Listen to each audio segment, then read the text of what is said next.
Welcome everyone to our debate where we will discuss applied behavior analysis and using technology as a form of service delivery, specifically addressing the issues of does technology threaten the future of special education and ABA, or is it a useful tool to be utilized for ABA service delivery? To get started,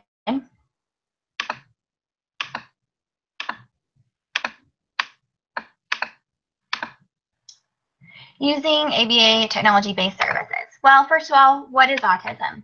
Autism is an umbrella term for autism spectrum disorder, and usually the requirements that we see when giving the diagnostic criteria is social and communicative disorders. So they have deficits in social and communication, as well as restrictive patterns of behavior. And then the severity is based on the communication impairments and the restrictive patterns of behavior. So basically, autism falls on a spectrum from 1 to 3, 1 being less severe to 3, which is being very severe, requiring those intensive services. So specifically, what type of intensive service is applied behavior analysis is what we will be discussing in different forms of those service delivery. It's the only proven scientific approach for modeling human behavior. It's an evidence-based approach. It consists of a sequence of programs and trials of increasing difficulty where the skill to be learned is broken out into small units for easy learning. So it could be a functional skill like brushing teeth, washing hands, and it's broken down into small steps for easy learning. And the whole goal of these techniques and principles is to bring about meaningful and positive behavior change. So we see those in our kids and adults. Another goal is decreasing maladaptive behaviors and increasing those functional skills I discussed to hopefully help them live a more independent, enjoyable life. ABA does consist of different methods, discrete trial training, naturalistic teaching, pivotal response training, just to name a few. These methods of ABA can be delivered in a myriad of ways, in person, one-on-one training, or through technology is what we will discuss. It could be done via Skype or video modeling or iPad applications. So on to ABA and technology. Over the last couple of years, ABA and technology have kind of gone hand in hand, and technology has been a huge player in the delivery of autism services. It's being used to deliver training to staff and parents on site, as well as delivering behavior training to clients on the spectrum. Via video modeling, applications, it helps clients that are nonverbal communicate more effectively. And lastly, the use of technology is helping make data collection smoother and easier for therapists during their teaching sessions. Some specific examples, you could use augmented communication devices to help children communicate, the video modeling, in vivo instruction or tele-instruction via Skype or FaceTime, and then it can help with auditory or tactile prompts and data collection strategies. So we're moving into a new era for ABA strategy and services.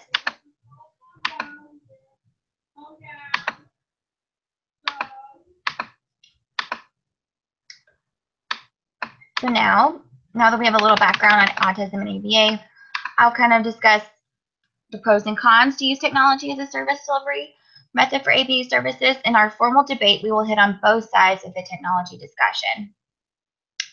The pro side will be presented by Dava, Brittany, and Sarah, myself. The con side will be presented by Stacy, Elisa, and Megan. The debate will consist of the pro and con staters to present the main points, the provers present the research, and the attacker to debate the fine points, and finally, salvageable arguments from both sides. Now on to Dava to begin the pro side argument. Thank you, Sarah. Our group has decided to focus on 3 aspects of technology that benefit ABA and special education. Those 3 aspects, one of them is distant and telemedicine training, 2, assistive technology, and 3, data collection. Uses of technology, it is our goal to make sure that we emphasize the importance of using ethical, professional code of ethics with technology and ABA. We understand technology can be misleading, and sometimes, and like many other resources, misuse. So it is very important that we make sure we align it to this and to the 7 dimensions of ABA. I am going to share right now some of the ethical codes that we have found relevant with the use of technology. So 2.09, treatment intervention efficacy. 2.11, records of data. 4.0, behavior analyst and the behavior change program. 6.0, behavior analyst, ethical responsibility to the profession of behavior analysis. 10.07, discouraging misinterpretations by non-certified individuals. We will discuss some of these towards the end of the presentation. So now focusing on the benefits on these three uses of technology. With distant training, Heisman-Powell in her study 2013 demonstrated that distant training gives access to ABA therapy for training opportunities of parents that live in remote areas where there is no ABA existency or behavior analysis practices there. Families to decrease travel and distance and time for the therapy, saving time and money from travel. 2011 study outlined how other countries do not have BCBAs or behavior analysis and how this tool may be a viable option for these regions. In addition, evidence-based web and video conferencing parent training programs have been conducted to show fidelity and to have positive outcomes. Some of these outcomes are improved parent knowledge scores of ABA, parent implementation of ABA procedures, quite an interesting and important aspect, and parent satisfaction. Distant training can also be used for live hands-on supervised guided practice, and it is a cost-effective tool for low-income families. Finally, distant training can be used as a supplemental tool for other professionals or clinicians. Technology, for technology. Some of the examples that we have found to be beneficial to ABA are video modeling, voice output augmented communication devices, iPads, and micro switches. For the instructional aids, we have found tactile and auditory prompting devices, video-based instruction and feedback, computer-aided instructions, virtual reality, and robotics to be beneficial. Prompting devices and video technology are known to be cost-effective and simple to operate. Auditory prompts are known to decrease off-task behavior in the classrooms without the intrusiveness of full physical prompting. Assistive technology can also be used to model appropriate behavior, providing feedback, create discrimination opportunities for the child's own behavior. To be used for supervision process for BCBA certification and for graduate level ABA studies. ABA benefits also through Skype, Google Hangout, FaceTime, and other applications that are free most of the time and easily accessible. Finally, for third use of technology, it is through data collection technology. These technological applications help to collect fast and easily accessible data, making sessions more smooth for the client. Also, they have other functions such as showing a child's data in a graphic format in order to make the child's progress and response to the methodology more understandable. This aids with BCBAs updating their treatment plans and their data, making it readily available. So these are some of the benefits that we have found within technology for ABA. And now Stacy is going to present the core argument part of our debate. Thanks, Eva. Yes, there are a couple of different things that we need to take into consideration when we're deciding to use technology with our clients. The first thing is training. Training can be really hard for some teachers, students, educators. It can be very expensive, it can be time consuming, and we have to take that into consideration when deciding to use that kind of assistive technology device. The other thing is access. Some of our families in low income situations may not be able to afford it. Rural families may not have access to it due to transportation and possibly access to high-speed working internet. In addition, sometimes, urban families may have issues because they're not able to access that technology because they may live in a poorer city and there may be technology but just not enough for all students. With funding, sometimes it's hard for insurance companies to be able to get the assistive technology devices, and once they do acquire them, it's hard to replace them if they ever break. And again, with funding, that is something that it can be really expensive for training purposes, especially if you have to have professionals come in and train for multiple weeks at a time, which is important when having educators trained professionally. That way they are able to move that information onto parents. The next thing would be our societal dependency upon technology. It's very helpful until it faults. So it's something that we get very used to, and we rely a lot on it. And then when something happens and it breaks down, we don't quite know how to function well without it. So we have to be mindful of that when choosing that for our clients, because we don't want them to be without any way to live their lives because they're so reliant on that technology. Finally, what we want to concern ourselves with is the social stigmas that are associated with some kinds of assistive technologies, whether it be for religious purposes or if it's for cultural differences, or simply because kids are embarrassed to be using a technology that is not used by their peers. So all of these things need to be taken into consideration when choosing to use assistive technologies with our clients. Now Brittany's going to bring it back to the pro side of the argument.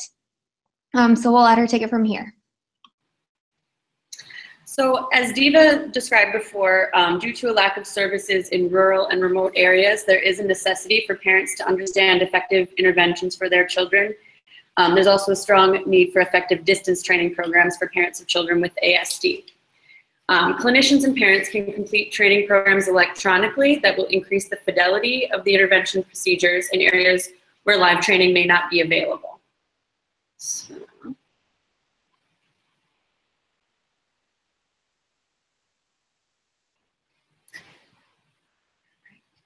So Vismara, Young, Stamer, Griffin, and Rogers conducted a study in which therapists and parents were trained in the ESDM program using an internet-based interface.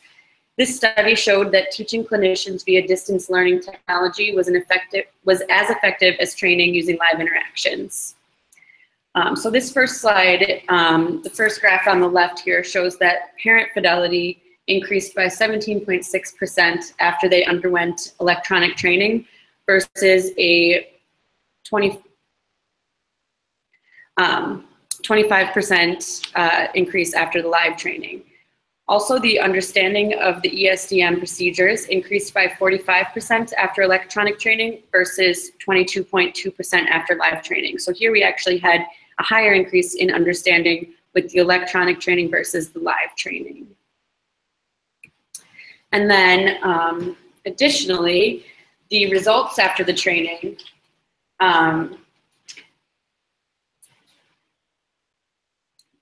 children were able to increase their attention by 12.3% and their social interactions by 9% after undergoing the training.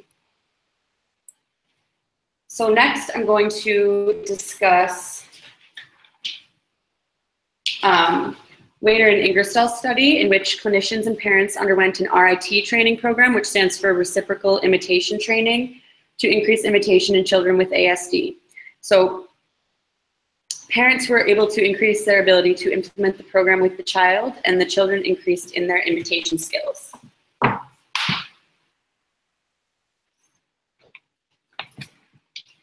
So these graphs here show on the left that parent fidelity was able to increase by 55% after undergoing the training, and child imitation scores increased by 62% after the parents underwent the training, with one parent requiring additional coaching after.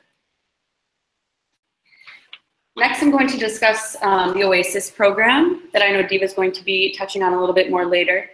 In a study by Heinzman, Powell, Bernhardt, and Rosinko, a modified training program called OASIS was established, in which parents participated in web-based activities in addition to coaching by a clinician to reduce time and travel commitments. Low-income parents can have access to ABA training in a more cost-effective and affordable manner. Parents with work and scheduling conflicts can have access to the same ABA information and benefits, allowing them to work at their own pace. So in this graph here, it shows that parents' pre- and post-training performance on ABA skills. Across the parents, they were able to increase their skill performance by 41.2% after undergoing the OASIS training. So low-income parents can have access to ABA knowledge and understanding at a more cost-effective and affordable manner. So parents with travel constraints can reduce their travel time with this. The OASIS mileage savings, families saved 9,052 miles altogether, with an average of 2,263 miles by using a combination of electronic training and clinician coaching versus in-person coaching alone. Now to move on to electronic data collection methods. This image at the top here shows that data is automatically saved and easy to access. Clinicians providing interventions will not have to stop and collect data continuously when they can use these kinds of programs. On the bottom here, it shows this tool presented here provides the ability to immediately show data in a stored database in graphical forms depending on the type of information. Trial data and error occurrences are automatically summarized, which can reduce the amount of data taking needed during sessions. Finally, access to technology. Since the year 1984, the amount of homes has increased from 8.2% to 78.9% of total households in the United States. School districts are also developing programs to reach students without internet access at home.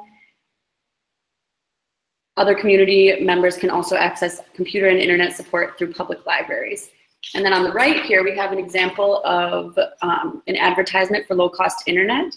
This one is available for families that receive free or reduced lunch or live in public housing or have housing assistance.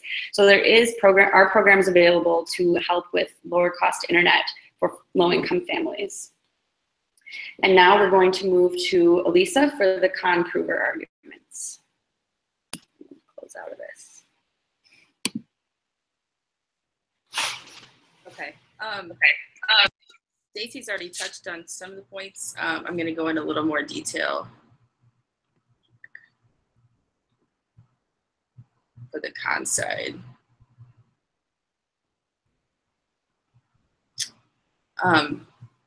For the training, there's a lack of training, and that's for the students, the teachers, the parents. If they're not trained properly, it's not going to work the way it needs to for the assistive technology. It's very time consuming. They don't need to be trained just at the beginning. They have to be trained at the beginning all the way through. It's very expensive at the startup, also follow-up sessions, and also if there's any trouble, for troubleshooting. She talked about access. Any students like in low-income areas, maybe they can't afford it. Rural areas, lack of funding, not enough tax dollars to afford it, and also urban areas, they're more concerned maybe with safety, in the educational strides. Assistive technology is low. They may have the updated assistive technology, but limited access due to the large school populations. Some of the educational barriers. Internet information is confusing for people unfamiliar with with little assistive technology experience. And when they're purchasing the assistive technology, they often have to go through vendors. The vendors aren't reliable. They don't know all of the available assistive technology, and they're often hard to contact. There's also limited access for teacher education and training, especially in those rural areas. And the parents are having to rely on those teachers who don't have the education to work the assistive technology. This is just a table for the percentage of U.S. households with computers. This is from the U.S. Department of Commerce. This is broke down by race and origin.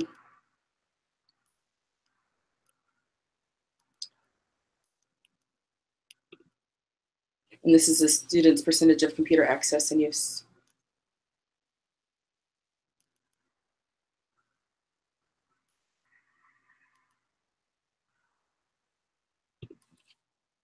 Some of the funding issues, there's limited government assistance and also lack of replacement or repair funds.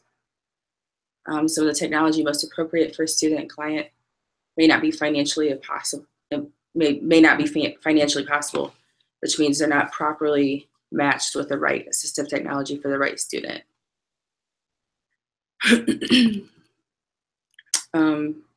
Sometimes a student becomes too dependent on their assistive technology. And instead of learning new skills, they're becoming dependent on that technology. When it does break, we don't have the access to repair it, especially if we're in the rural area.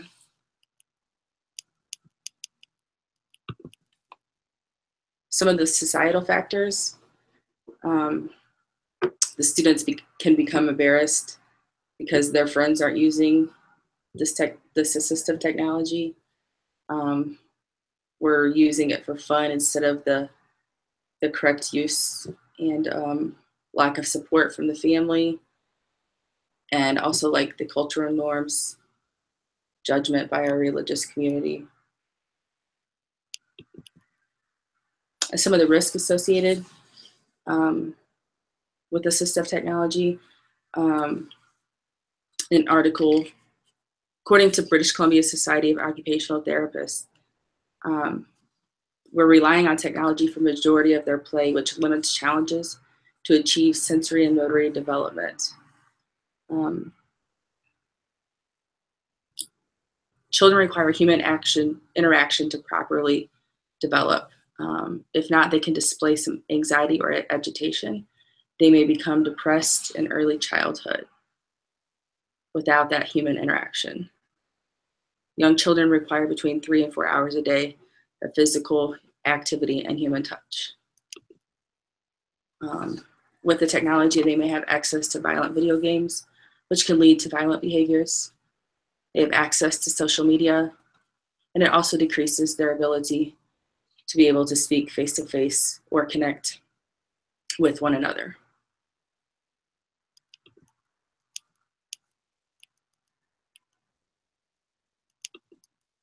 This wraps up the content. I'm going to hand it over to Sarah. Thank you, Elisa. I would like to address some of the points that they discussed along with their research. First issue I would like to address is the training argument. Training technology is everywhere. And we have the ability, with this generation, with the Apple iPhone, the iPod Touch, initially released all the way in 2007, has proven to be popular and user-friendly devices. There are over 73 million iPhones to date, as released by a statement by Apple in 2010. And the availability of hundreds of thousands of downloadable applications. Most everyone uses technology on a daily basis, whether it be for work or for socializing. With this in mind, little training is necessary when it comes to the use of technology. The con side discussed how training for using technology is not adequate enough. However, today, most classrooms have an interactive technology whiteboard where they display videos and have interactive activities. Parents and kids all have iPhones, iPads as well in the home environment. Therefore, using technology is not new to this generation. Specifically, in a study by Carden in 2012, it taught caregivers to implement video modeling imitation via iPad. Effective video models on the iPad with the training provided, and they could use those models to teach their children with ASD to imitate a variety of actions. And it took little training on the researchers' part for the parents. Another point to consider, most ABA therapists already take data using iPads and iPhones or run activities with their clients. Using online data collection websites and applications, an example being Rethink specifically. And extra training is not a necessity in this day and age. Another issue I'd like to address goes to the adequate funding and access argument. The con side point out the argument about rural versus urban. Yes, urban areas might hold technology, hold more technology than rural environments. However, the point should be made that families living in those rural areas do not have much access to services because of the distance. Using technology can actually bridge that gap Training via video conferencing decreases time and distance and travel, time to therapy, training and benefiting parents or clinicians and saving time. This is according to the Heitzman, Bunce, and Miller study 2013. BCBAs can provide parent training with the use of Skype or FaceTime. Remote coaching and feedback can easily be integrated into service delivery systems via webcam interactions. This was according to Weiner and Ingersoll in 2003. Even before use of technology and service delivery, this was never an option to reach these rural areas. In addition, according to the U.S. Census 2012, 74% of U.S. households had access to internet and computers. And like Brittany mentioned, the government does provide reduced rates for internet for families. In various school districts or communities, reaching out to low-income families and actually developing programs to provide Wi-Fi and computer access to those families. Libraries may be another resource for parents to access training. Libraries have many computer libraries, and BCBA is working with families. Also are a resource to guide parents to find necessary technology and access to internet. And one final point I'd like to address is the attention and stigma argument about using it for play and games. Well, yes, kids would use iPads for games, but you can embed fun games into learning games, basically, i.e. maybe Letter School is an example that a lot of kids at the clinic I work at use. And I will share my screen to show an example picture of a few of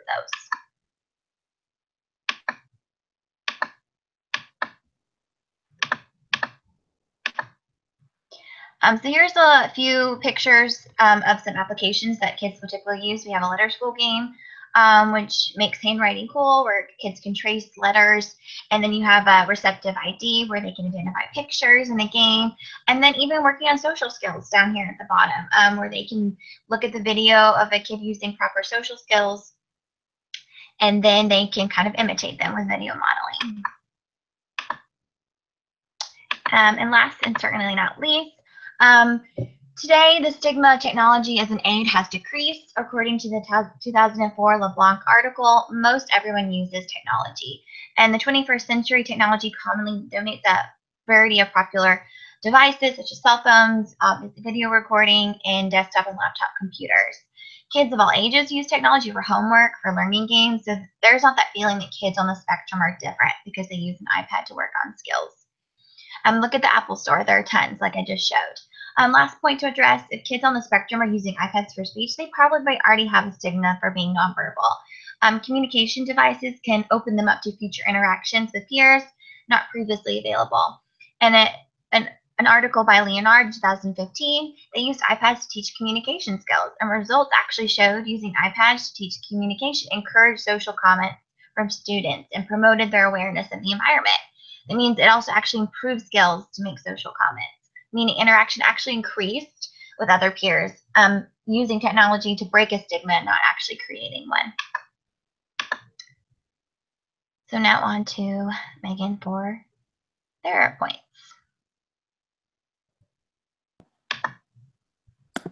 Okay, I'm going to start with the access argument. The pro side argued that access to internet is available at a low cost. They stated that if families live in Section 8 housing or receive free or reduced lunch, they qualify for this low-cost internet. However, oftentimes, if this is the factor, then low-cost internet is still too much. There are some government assistance programs that are available for assistive technology, but however, sometimes not everyone qualifies. The pro side argued that technology is everywhere. However, high-speed internet is not. In some areas, high-speed internet, there is still not high-speed internet, and it is 2017. The pro side argued that the programs like FaceTime, Skype, Google Hangouts are free of charge. However, these programs are used to provide electronic training to families in rural areas. However, these programs require high-speed internet to operate. If low-income families do not have access to devices such as computers or smartphones or iPads to use Google Hangouts, Skype, they won't receive these services. The pro side also argued that 74% of families have access at home. That leaves 1/4 of students internet at home. Libraries might be a viable option. However, not every family has access to libraries. They may not have the way of getting transportation to libraries. To the training argument, the pro side argued that there does not have to be a lot of training for assistive technology since assistive technology is everywhere. However, some devices require extra training for BCBAs, teachers, clients. In order to get most out of the devices, they need to be properly trained. In an article by Ying Ting said that teachers who are poorly trained in assistive technology, it affects students in their high school years.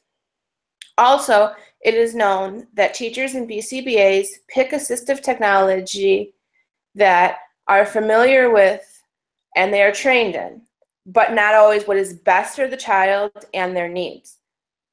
So the devices the children are using may not always be what's in their best interest for them, and this is due to a lack of training. Now on to Diva to give a closing argument for the pro side. Thank you, Megan.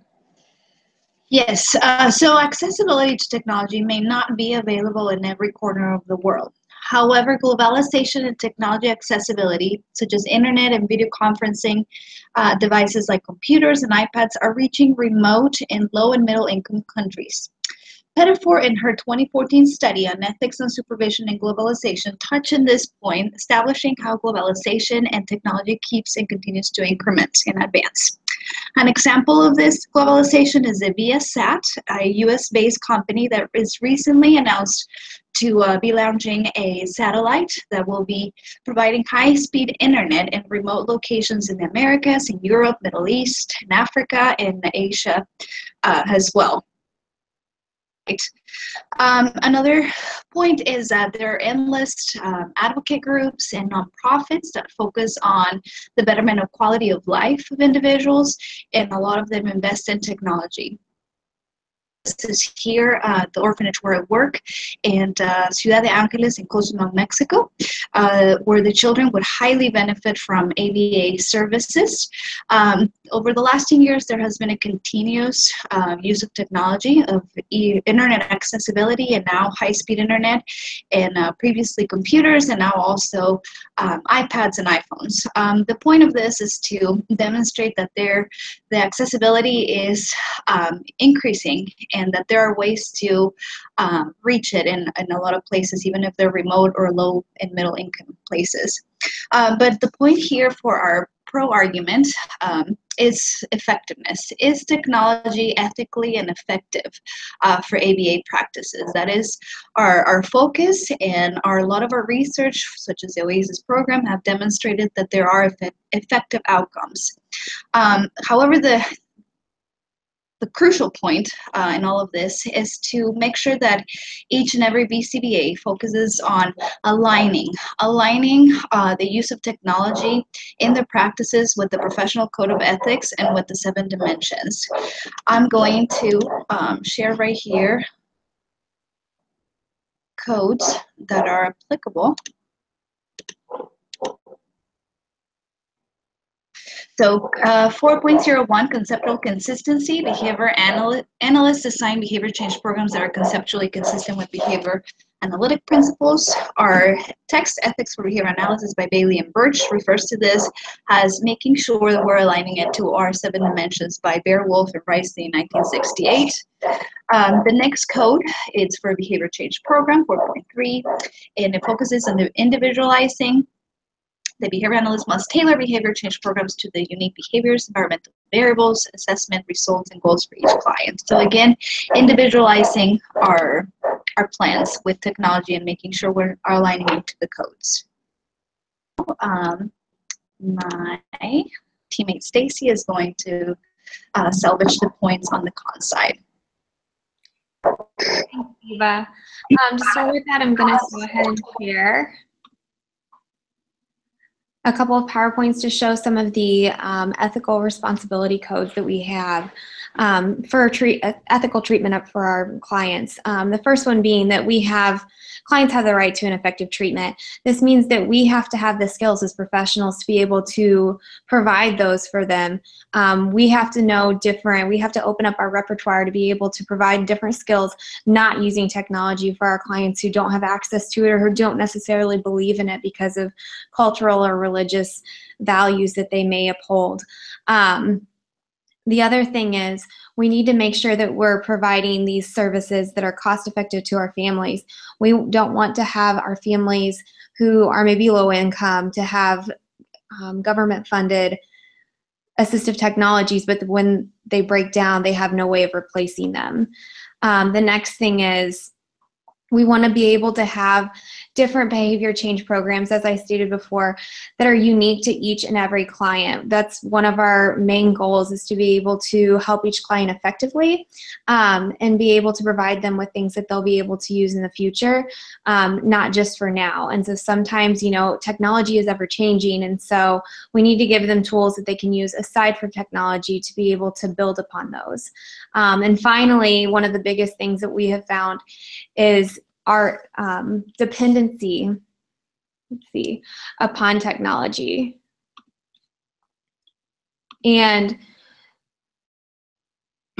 what happens there is that we are constantly depending upon technology. I know during this group presentation and during the group project as a whole, there were multiple times that group members had issues with getting our video chats to work or having our chats work, and it's something that we as professionals have problems with, so I can only imagine the problems that families and clients might run into. So it's something we have to be cognizant of in that aspect too.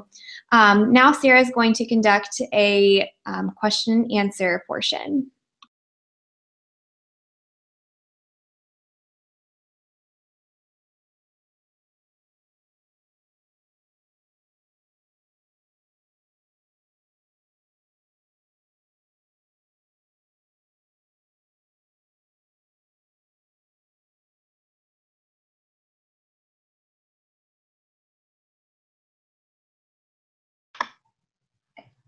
Sorry, thank you, Stacy. All right, to conclude our final debate and 5 points from everyone, that was a very good debate. To conclude it, we will have a short Q&A. As you can see, technology, like Stacy mentioned, is not always perfect. So the first question sent to us is, what are some societal factors for the pros and cons? Stacy, will you tackle this question for us? I would be happy to. So there are a lot of pros and there are a lot of cons when you're dealing with societal factors. One of the main things that is beneficial with using technology is it does help our clients to be able to effectively communicate with their peers. A lot of times they may not have access to certain vocabulary, and it helps them to build those kind of skills. The other thing is, as Sarah mentioned before, there's lots of games that are available to our clients to be able to learn different skills.